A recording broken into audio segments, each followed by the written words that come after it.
ಇವತ್ತು ನೀವು ಹಸುಗಳು ಸಾಕೊಂಡು ಇಲ್ಲಿ ತರಕಾರಿ ಎಲ್ಲ ಇಟ್ಕೊಂಡಿದ್ದೀರಿ, ಇದೇನು ಮಾರ್ಕೆಟಿಂಗ್ ತಂದು ಇಟ್ಕೊಂಡಿದ್ದೀರಾ? ನೀವು ಬೆಳಗ್ಗೆ ಕಷ್ಟಪಟ್ಟು ಬೆವರು ಸುರಿಸಿ ಇವತ್ತೆಲ್ಲ ಇನ್ನೇನು ಇಟ್ಕೊಂಡಿದ್ದೀರಿ, ಇದನ್ನ ನೋಡ್ಬೇಕು. ಅವರು ಏನ ಉಳಿಸ್ಕೊಡೋದು ನನ್ನ ಜವಾಬ್ದಾರಿ. ನೀವು ಧೈರ್ಯವಾಗಿರಿ.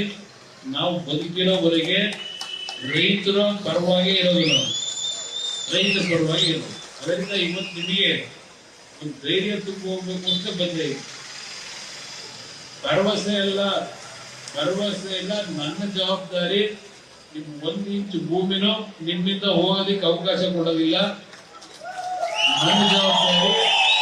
ಧೈರ್ಯವಾಗಿ. ಆದ್ರೆ ನಿಮ್ಮ ಒಗ್ಗಟ್ಟಲ್ಲಿ ಯಾವುದೇ ಕಾರಣಕ್ಕೂ ಒಡಕ್ ಬರುತ್ತದೆ. ನಾನು ಕಾಂಗ್ರೆಸ್ನವ್ರಿಗೂ ಅವ್ರಿಗೂ ಅದನ್ನೇ ಹೇಳ್ತೀನಿ ಬುದ್ಧಿ. ಅವ್ರ ಮತ್ತೆ ಯಾವ ಝೋನ್ ಇದ್ದು ತಕ್ಷಣ ನಮ್ಮ ಕೈಗೆ ಇರ್ತದೆ. ನಾವೇ ಮಾಡೋದು ಯಾವ ಝೋನು ಅಲ್ಲ. ನೀವು ನೆಮ್ಮದಿಯಿಂದ ಬದುಕಲಿಕ್ಕೆ ನಿಮಗೆ ವಿಶ್ವಾಸ. ನಿಮ್ಮ ಮನೆ ಮಗನ ಮೇಲೆ ಇದೆಯೋ ಏನೋ ಗೊತ್ತಿಲ್ಲ ನನಗೆ ವಿಶ್ವಾಸ ಇದೆ. 2028 ಜನತೆಯ ಸರ್ಕಾರ, ನಿಜವಾದ ರಾಮರಾಜ್ಯ ಅಂತಿದೆ. ರಾಮರಾಜ್ಯ ಬೇಕು ಅಂದ್ರಲ್ಲ, ನಿಜವಾದ ರಾಮರಾಜ್ಯ ಸರ್ಕಾರ ಈ ರಾಜ್ಯಕ್ಕೆ ತರಬೇಕು ಅಂತಲೇ ಆ ಭಗವಂತ 5ನೇ ಬಾರಿ ನನ್ನನ್ನು ಉಳಿಸಿ ನಿಮ್ಮ ಹತ್ರ ಕಳಿಸಿದೆ. ನನಗೆ ನಮ್ಮ ಆಯುಷ್ಯ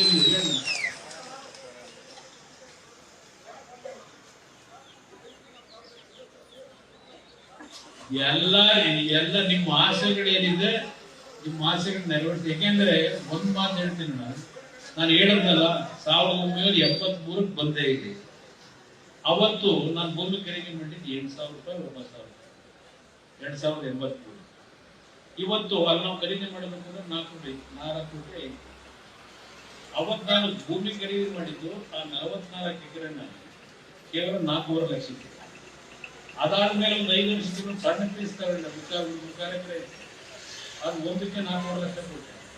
ಈಗ ನನ್ನ ಮೇಲೆ ದಾಳಿ ನಡೆಸ್ತಾವ್ರಲ್ಲ ಈ ಸರ್ಕಾರದಲ್ಲಿ SIT ರಚನೆ ಮಾಡಿ 4 ಎಕರೆ ಒತ್ತುವರಿ ಮಾಡಿದ್ದೀನಿ ಅಂತೆ. ಇವತ್ತು ನಾನು ಖರ್ಚು ಮಾಡಿರೋದು ಆ ಜಮೀನು ಉಳಿಸ್ಕೊಳ್ಳೋಕೆ ಅದು ಎಷ್ಟಾಗಿದೆ ಅಂತ ಅನ್ನೋದು ಬೇಡ. ಈಗ ಸಾರ್ವಜನಿಕವಾಗಿ ನಮ್ಮ ಪರಿಸ್ಥಿತಿ, ಆ ಜಮೀನು 4.5 ಲಕ್ಷ ಖರೀದಿ ಮಾಡಿ ಇವತ್ತು ಆ ಜಮೀನು ಉಳಿಸ್ಕೊಳ್ಳೋಕೆ ಕೋಟ್ಯಾಂತರ ರೂಪಾಯಿ ಖರ್ಚು ಮಾಡಬೇಕಾದ ಪರಿಸ್ಥಿತಿ. ಇದು ಭೂಮಿ ಬೆಲೆ ಏನಿದೆ ಅನ್ನೋದನ್ನ ಅರ್ಥ ಮಾಡ್ಕೊಂಡಿದ್ದೇನೆ. ನಿಮಗೆ ತಯಾರಾಗಿದೆ, ನಿಮ್ಗೆ ಹಾಳು ಮಾಡ್ಲಿಕ್ಕೆ ತಯಾರಾಗಿಲ್ಲ. ಇದು ವ್ಯಾಲ್ಯೂ ಗೊತ್ತು ನನಗೆ, ಮೌಲ್ಯ. ಅದರಿಂದ ಯಾವುದೇ ಕಾರಣಕ್ಕೂ ನಾನು ಕಾಂಗ್ರೆಸ್ನ ಮಹಾನುಭಾವರುಗಳು ಅವರಲ್ಲ. ಈಗೇನು ಕೆಲವು ಪ್ರೇರಣೆ ಕೊಟ್ಟವರು ಒತ್ತಾಯಕ್ಕೆ ಅವ್ರಿಗೂ ಬುದ್ಧಿ ಹೇಳ್ತೀರಿ. ಮನೆ ಹಾಳು ಮಾಡ್ಕೊಂಡ್ಬಿಡಿ, ಬಿಗಿಯಾಗಿರಿ. ಏನ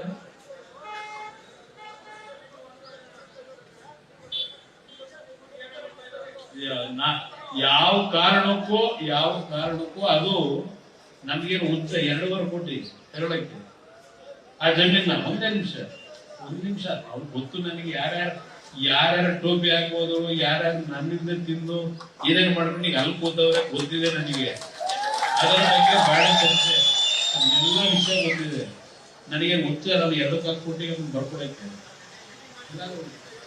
ಅದರಿಂದ ಬರ್ಲಿ ನನ್ನ ಹತ್ರ ಇದೇ ವೇದಿಕೆಗೆ ಬೇಕಾದ್ರೆ ಇನ್ನೊಂದು ಟೈಮ್ ಕೊಡ್ತೀನಿ, ಬರ್ಲಿ ಮಹಾನುಭಾವರು.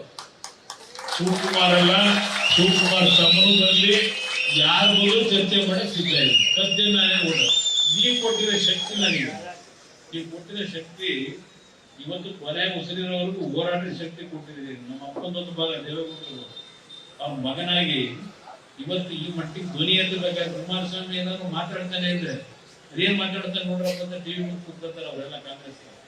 ಗೊತ್ತಿದೆ ನನಗೆ. ಆದ್ರಿಂದ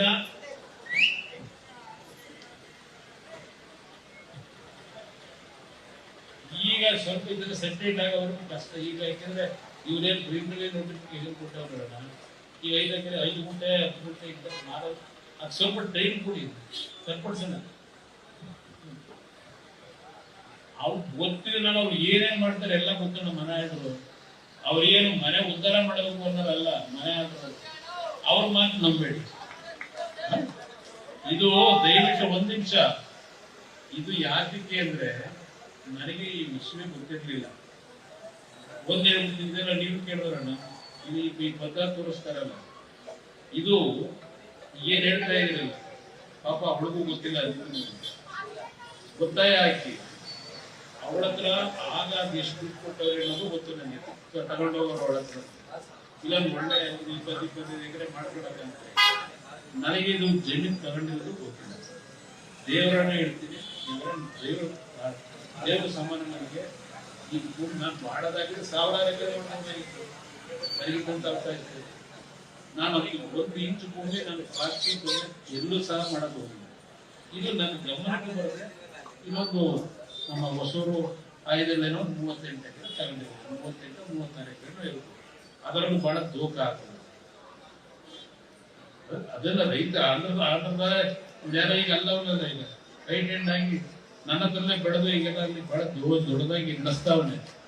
ಅಲ್ಲಿ ಎಷ್ಟೆಷ್ಟು ಹೊಡೆದ್ರು ಅದು ಬೇರೆ ವಿಷಯ. ಇಲ್ಲಿ ಇದನ್ನು ಯಾಕೆ ತೋರಿಸ್ತಾರೆ ಅಂದ್ರೆ, ಇವರು ಮತ್ತೇನಾದ್ರೂ ಇಲ್ಲಿ ಯಾರಾದ್ರೂ ಬೇರೆಯವರು ದುರುಪಯೋಗ ಪಡಿಸ್ಕೊಂಡು ಏನಾದ್ರೂ ಅರ್ಜಿ ಕೊಟ್ಬಿಟ್ಟಿರೋದ್ರು ನಮ್ಮ ಇವತ್ತಿನ ವ್ಯವಸ್ಥೆ ನೋಡ್ತಾ ಇದೆ.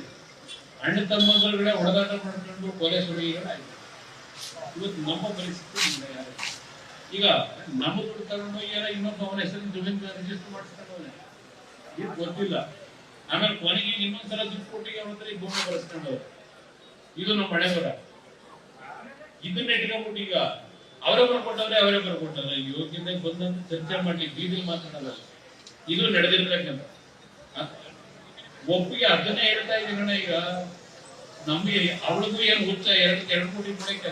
ಇವತ್ತು ನಿಮ್ ಭೂಮಿ ಬೆಲೆ ಇವತ್ತು ಯಾವ್ದ ನಾವು ಫಿಕ್ಸ್ ಮಾಡಬೇಕು ತಗೋಬೇಕು ಅನ್ನೋದಾದ್ರೆ ನನ್ನ ಹೋರಾಟ ನೀವೇ ಮಾಡಿದಿರಲ್ಲಪ್ಪ. ಈಗ 13 ಕೋಟಿ ಎಕರೆಗೆ ಕೊಟ್ಬಿಡಿ, 13 ಕೋಟಿಗೆ